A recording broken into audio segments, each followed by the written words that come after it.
Ludovic Bad, bonjour. Salut. On est ravis de pouvoir passer ces quelques minutes avec vous.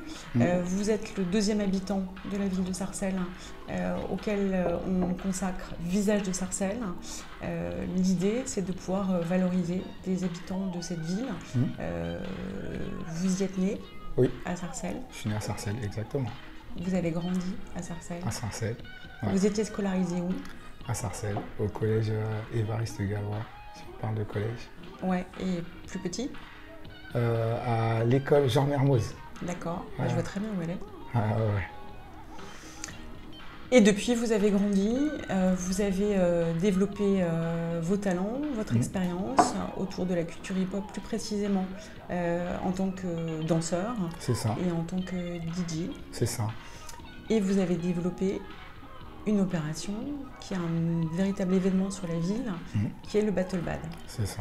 Est-ce que vous pouvez me dire un petit peu comment s'est construite cette idée et comment est-ce qu'on en est arrivé à être la ville qui porte le championnat? Le championnat international. Donc, en fait, c'est tout bête.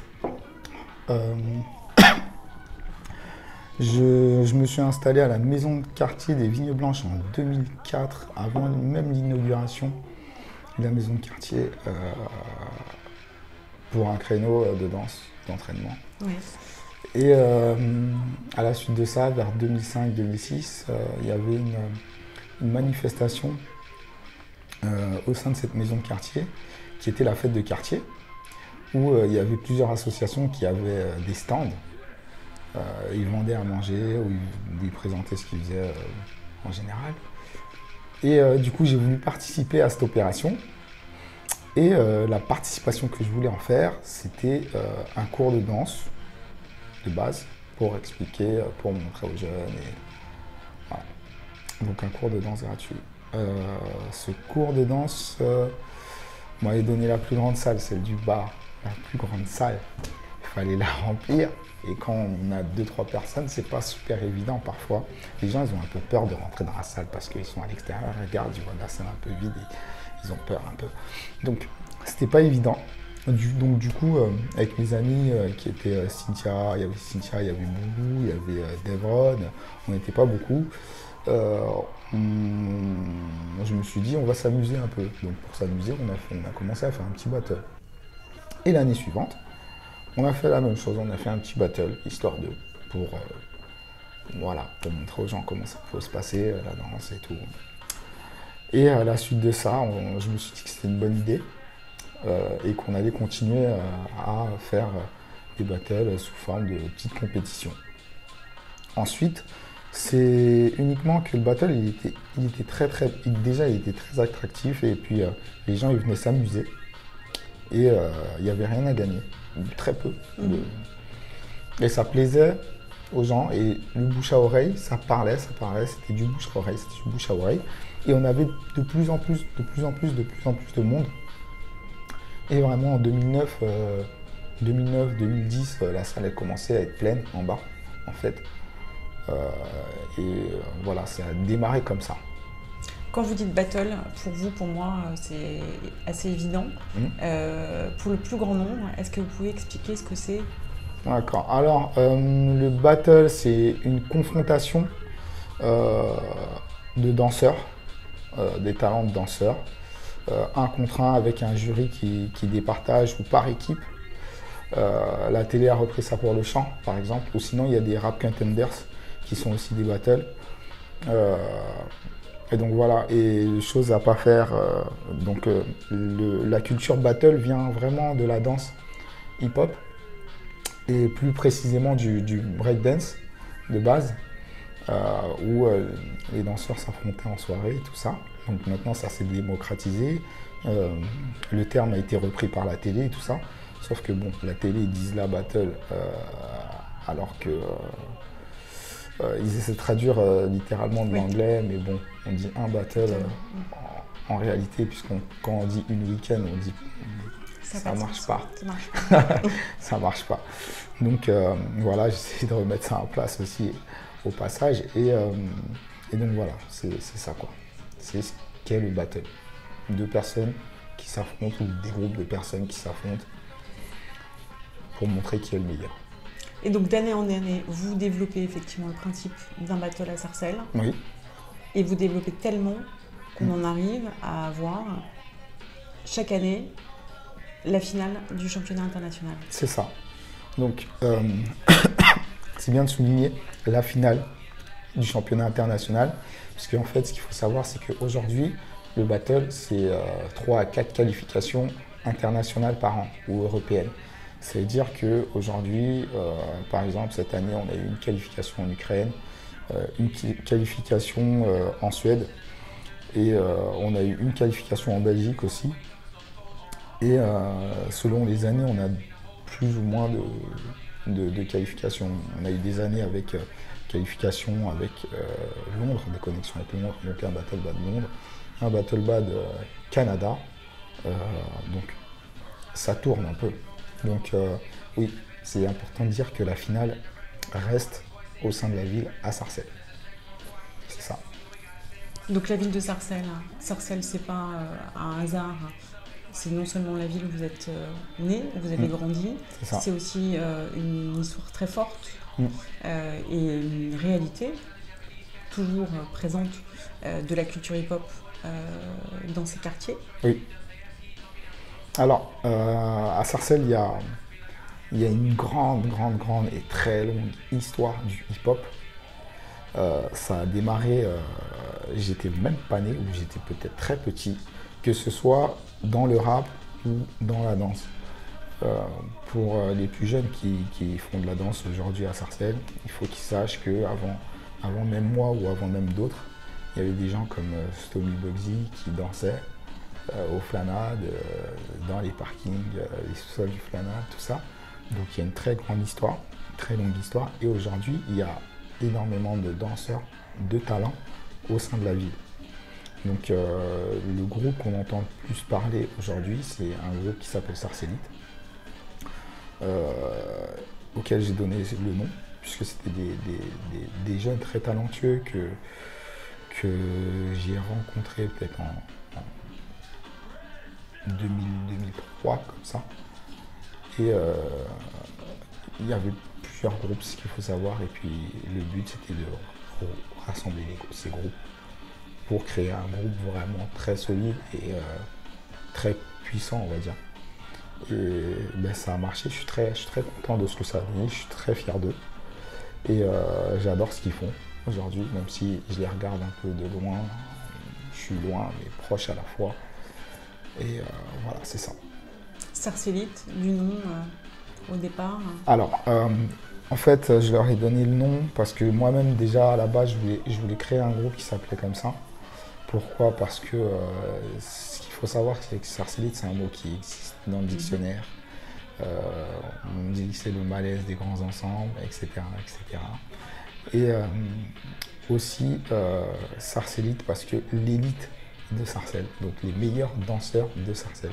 Donc on ne prend pas ça que dans le négatif, c'est aussi beaucoup de positif, être dans l'élite de Sarcelles et pouvoir montrer ce qu'on sait faire à l'international, parce que ce qu'il faut savoir, c'est qu'il y a beaucoup de danseurs qui ont prouvé à l'international, qui viennent de Sarcelles. C'est un mot qu'on a réussi à maîtriser, à retourner dans le sens positif, mais vraiment très positif, jusqu'à ce que des personnes non francophones l'utilisent sans savoir que ça existe dans le dictionnaire et l'utilisent pour désigner des personnes qui sont talentueuses et ultra fortes, quoi. Voilà, c'est ça. C'est comment est-ce qu'on arrive à faire une excellente opération de marketing sur quelque chose qui se voulait très négatif. C'est ça. Et effectivement, c'est de déterminer que ces territoires ont beaucoup de talent. Ouais. Et vous en faites partie. Vous avez peut-être vu dans le premier tournage qu'on avait réalisé de Margaret Reinhardt, on procède au choix d'une dizaine petite dizaine de questions du questionnaire de Proust, ce qui permet d'avoir un lien d'interview en interview. Donc vous avez choisi vos questions et maintenant vous allez apporter vos réponses. Donc la première, c'est quelle est la qualité que tu préfères chez une femme? Là, on se tutoie. Ah, alors, cette question-là, oui, c'est moi qui l'ai choisie. Donc, la qualité que je préfère chez une femme, c'est l'honnêteté, quand une femme est honnête. Ça, j'adore ça. Que ce soit, qu'elle soit heureuse ou pas, qu'elle le dise, qu'elle soit honnête avec ce qu'elle ressent. Et puis, voilà. Et qu'elle soit honnête avec les gens, bien sûr. D'accord. Au quotidien. Ce que tu apprécies le plus chez tes amis? C'est qu'ils restent vrais, qu'ils ne se travestissent pas, qu'ils restent vrais dans ce qu'ils pensent, dans leurs propos, que ce soit positif ou négatif. Moi, j'ai pas pour habitude de juger les gens et mes amis, j'aime bien les prendre comme ils sont. Donc, il faut savoir que mes amis, ils sont tous différents et ils sont tous d'origines différentes, avec des cultures différentes et ils pensent plus ou moins tous différemment. Mais c'est aussi mes amis parce qu'on a quelque part la même manière de penser.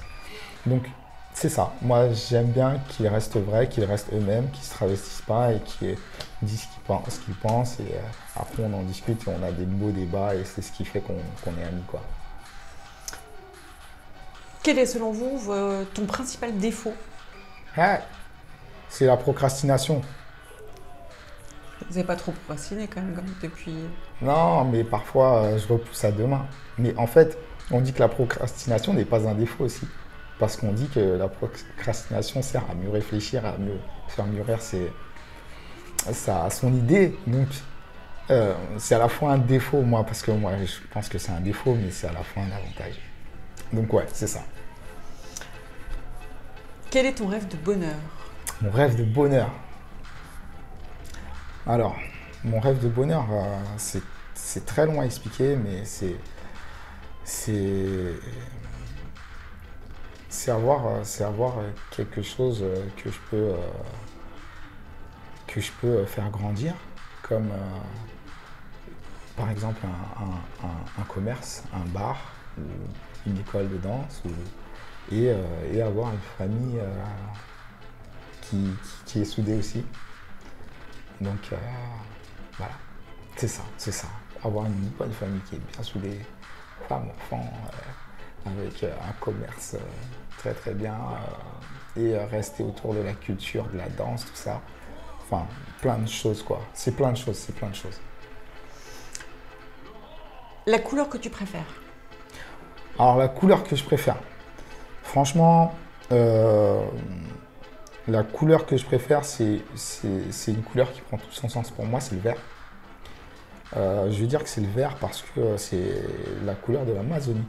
Ouais. C'est la couleur de la forêt, c'est la couleur de là où je viens. Donc, j'ai d'autres couleurs que j'aime bien, mais elles n'ont pas autant de sens que le vert. Même si je ne porte pas vraiment du vert, c'est pas parce que je l'aime pas, mais c'est parce que je ne sais pas l'accorder. Mais dans ma tête, le vert prend son sens, quoi. Et la défense de la forêt amazonienne. C'est ça. On est en plein dedans en plus. Il faut vraiment défendre ce morceau de terre. Oui, qui fait vivre la planète. C'est ça.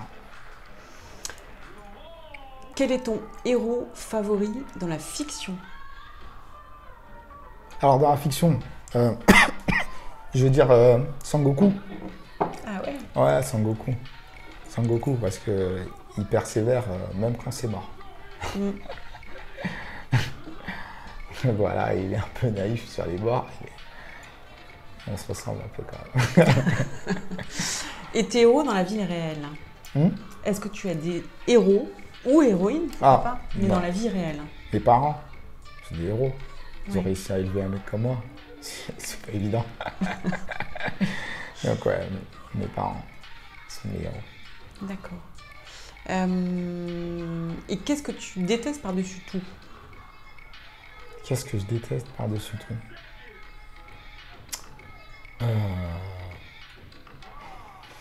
Qu'est-ce que je déteste par-dessus tout? des gens faux Ouais. et égoïstes. Parce que je pense que l'important, c'est le partage. Et comme je disais tout à l'heure, il faut être vrai si on veut vraiment pouvoir partager. Et puis avec des gens qui pensent la même chose, tout simplement. Et quel est ton état d'esprit actuel? Là, c'est ou bien dans l'instant immédiat, ou alors ces derniers jours. Mon état d'esprit, c'est difficile à dire, mais là, je me sens reposé. Parce qu'on vient de passer le battle. Ouais. Je me sens reposé, mais je me dis que avance, faut avancer. C'est pas fini, il faut avancer. Donc je suis dans un mode où, allez, on reprend. C'est bon. La semaine prochaine, je me repose. La semaine prochaine, c'est reparti. Très gros événement qui s'est déroulé le week-end dernier à Sarcelles. C'est ça. Qui a été un très très grand succès. C'est ça. Mais comme chaque fois. Et donc là, il y a eu le ton très fort et avec un rythme assez intensif. Et là, c'est le moment de l'apaisement. C'est l'apaisement, je suis reposé. Et de la satisfaction de ce qui s'est passé. C'est ça. Est-ce que tu as une devise? Et si oui, laquelle? Alors, lève-toi, lève la tête et marche. On va dire ça comme ça. Parce que faut pas. Tout le monde a des moments difficiles dans la vie. Tout le monde a des moments difficiles. Et du coup, il faut savoir les apprivoiser. Faut pas rester dessus, quoi. Faut pas rester dessus. J'ai eu pas mal de moments difficiles. Et si on reste dessus, on fait rien.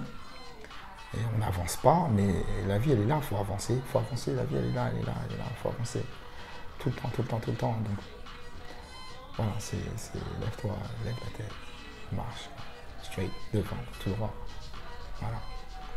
Merci beaucoup, David Ball. Merci à vous de m'avoir reçu. C'était un moment important et très sincère et très vrai. Merci. Merci à vous. Bonne fin de journée. Merci à vous aussi. Merci.